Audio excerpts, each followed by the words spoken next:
Doctor, ¿cómo le va? Buenos días. El equipo de Leo12 lo saluda. Buen día, un gusto hablar con ustedes. Saludos a la audiencia. Bueno, primero que nada, ¿cómo analiza lo que está ocurriendo en Argentina? Primero, bueno, se ha empezado a dar partes semanales y semana a semana van aumentando, ¿no? El último parte da cuenta de que aumentó un 54% los casos positivos. Sí, exactamente. Eso es en un periodo de tiempo de una semana, y lo que da en 14 días es un aumento de arriba del 75% de casos con respecto a los 14 días anteriores. Es interesante este número porque estamos en un contexto donde se han cambiado los protocolos de testeos, y es decir, que se han eliminado distintas estrategias que podrían ayudar un poco a la vigilancia a tener números un poco más certeros. Independientemente de lo difuso de estos números, el solo hecho de que esta suerte de muestreo esté marcando un aumento es una llamada de atención, de cautela, en el sentido de que la situación epidemiológica ha cambiado luego de algunos meses de tranquilidad, y es muy probable que estos casos sigan aumentando. Esto no pasa únicamente a nivel federal, sino, como vos bien mencionaste, es algo que está sucediendo a nivel global. Tiene que ver con que se dio en el mundo una ola de Omicron muy importante a finales de año y a principios de enero. De hecho, en nuestro país el pico de la ola de Omicron fue a mediados de enero, entre el 15 y el 17 de enero.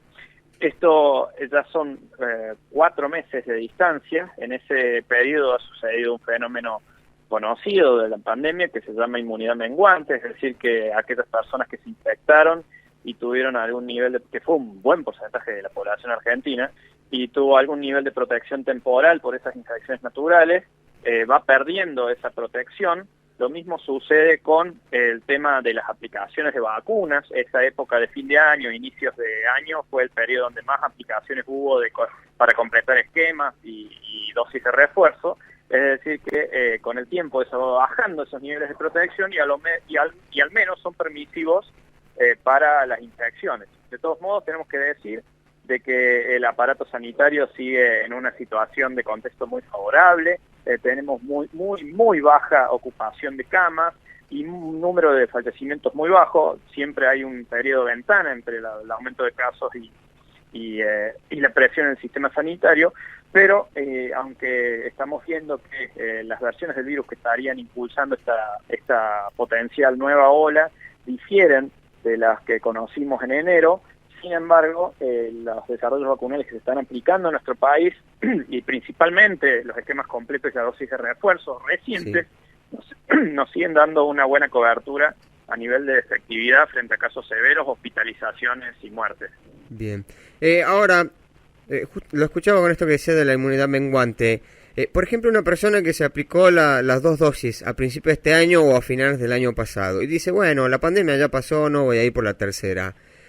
Suponiendo que pasen 6-7 meses, ¿podría estar en riesgo de infección grave como estábamos al principio esa persona, o algo de inmunidad conserva todavía? Es cierto de que no estamos en marzo del 2020, a donde toda la población del mundo era susceptible, no habíamos estado expuestos a este virus, y por lo tanto nuestro cuerpo no lo conocía. Ha cambiado mucho. Probablemente más del 90% de la población argentina haya pasado por este virus en alguna instancia. Eso hace de que las infecciones subsecuentes puedan disminuir la severidad, justamente porque nuestro organismo lo reconoce. Esto no es una certeza, y de hecho los desarrollos vacunales van perdiendo efectividad, pero la efectividad se mantiene alta. Una persona que se vacunó con su última dosis a fin de año, este es el momento ideal para ir a aplicarse una dosis de refuerzo, estimular e inducir su sistema inmune para justamente estar protegido. Y no olvidemos también de que hay mucha población en el mundo y en nuestro país también con comorbilidades, porque las comorbilidades no son únicamente ser un adulto mayor o de una diabetes o una persona con el sistema inmune deprimido, ya sea por un cáncer o una autoinmune, etcétera, sino también, por ejemplo, la obesidad, la desnutrición. Hay tantos factores que contribuyen o favorecen a que una infección que podría ser leve se convierta en severa. En ese sentido, esta política de avanzar con la aplicación de dosis en este momento también atenta no solo a la salud individual. Sabemos que muchas personas dicen, pero si yo tengo un resfrío, esto no pasa nada, pero también la idea es que esa persona no sea un vector de transmisión del virus y que llegue a grupos vulnerables. Claro. En ese sentido, hay que entender a la vacunación como un acto solidario de empatía y de inmunidad colectiva, que va mucho más allá de lo que me sucede a mí como individuo. Humberto, quería consultarle porque cuando uno analiza las cifras y ve que en los peores momentos de la pandemia, estamos hablando del principio de este año, era cuando mayor demanda de vacunas había. Por supuesto, ante el aumento de los casos la gente se atemoriza. Bajan los casos, están las vacunas, que en algún momento escasearon, pero la gente, mucha gente, no va por la dosis de refuerzo porque piensa que la pandemia ya pasó. ¿Es el factor clave, el temor para que la gente se vaya a vacunar? Es decir, ¿estamos fallando en conciencia de prevención? Creo que has dado en el clavo. Esto no es algo excepcional de una visión argentina de la pandemia, es algo que está sucediendo a nivel global, a donde la cobertura, los porcentajes de cobertura no están avanzando por este periodo de tranquilidad epidemiológica. Hay una percepción de riesgo relativa muy baja y eso atenta contra los planes de vacunación, y tenemos que recordar que la vacunación de COVID es voluntaria, es decir, no está en el carnet de vacunación anual y por lo tanto no es obligatoria, y entonces en este momento en que hay una decisión individual de vacunación, esto puede atentar en contra de justamente la inmunidad colectiva. Pero no solo aquí, en cualquier lado. Pero también hay que entender un poco esto, porque justamente a nivel global, por ejemplo, en este momento se están reportando aproximadamente unas 1.700 muertes por día de COVID. Este número es uno de los mejores números que hemos tenido desde marzo del 2020 y con una tendencia a la baja en contraste con lo que sucedía en marzo, que de pronto estaba explotando la pandemia.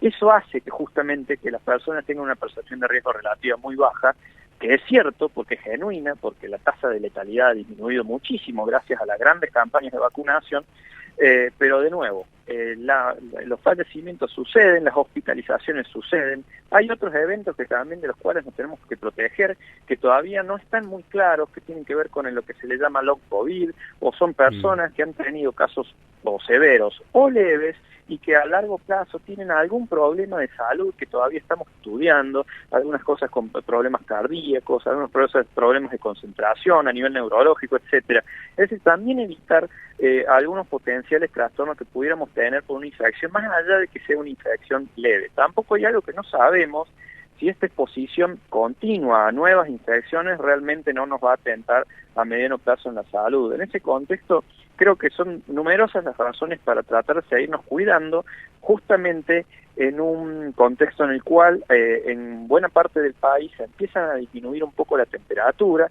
Eso hace que nos reunamos en ambientes cerrados y generalmente mal ventilados, y esos son un contexto que es muy favorable a las infecciones. Claro. Todos los indicadores, por más de que, como mencionaba, haciendo énfasis en que son mucho menores que los anteriores porque la vigilancia ha cambiado, todos los indicadores nos están diciendo que van a aumentar los contagios. Esto sucedió primero en la Ciudad Autónoma de Buenos Aires, pero ya estamos viendo en el resto del país. Y entonces es un muy buen momento para protegerse. Hace 2 meses la situación estaba extremadamente tranquila, hay que decirlo. Pero bueno, estamos en un contexto de cautela y de entender que la situación va a cambiar, entonces es un buen momento para empezar a retomar algunas de las medidas que se han relajado como individuos y a nivel colectivo tratar de avanzar con la inmunización. Bien. Que como vos dijiste, hay gran disponibilidad de vacunas, totalmente. Humberto, muy amable por su tiempo, muchísimas gracias. Un gusto hablar con ustedes, que tengan buen día. Que tengan un buen día. Hablamos con el virólogo Humberto Debat, investigador del Instituto Nacional de Tecnología Agropecuaria de Córdoba. Desde San Miguel de Tucumán, transmite LB12, AM590 y FM 105.1. Toda una vida, toda una radio.